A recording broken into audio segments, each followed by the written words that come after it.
খালেদা জিয়ার অবস্থা আশঙ্কাজনক জানালেন মির্জা ফখরুল ইসলাম আলমগীর। রাজধানীর রিভার কেয়ার হাসপাতালে চিকিৎসাধীন অবস্থায় বিএনপি চেয়ারপারসন খালেদা জিয়ার অবস্থা ক্রিটিক্যাল বলে জানিয়েছেন দলের মহাসচিব মির্জা ফখরুল ইসলাম আলমগীর। তিনি বলেন, নেত্রীর জন্য দেশবাসীর দোয়া প্রার্থনা করেন। শনিবার বেলা 3:30টার দিকে হাসপাতালে যান তিনি। সেখান থেকে বেরিয়ে তিনি সাংবাদিকদের এই তথ্য তুলে ধরেন। জানা গেছে, শুক্রবার হঠাৎই অসুস্থ হয়ে পড়েন বেগম খালেদা জিয়া। দিবগত রাত 3:30টার দিকে এবার কেয়ার হাসপাতালে ভর্তি করা হয়। তাকে ওই হাসপাতালে রাখা হয়েছিল বলে এর আগে জানা গেছে।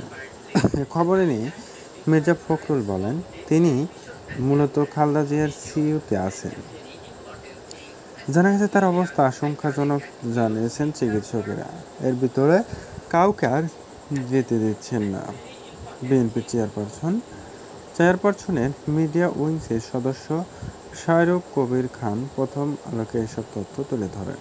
মহাসচিব মির্জা ফখরুল ইসলাম আলমগীর বলেন, বেলা 3টার দিকে মূলত এসব কথাবার্তা বলা হয় এবং আশঙ্কাজনক অবস্থায় তাকে হাসপাতালে দেওয়া হয় বলে জানা গেছে। প্রিয় দর্শক, আপনার মূল্যবান মতামত জানান।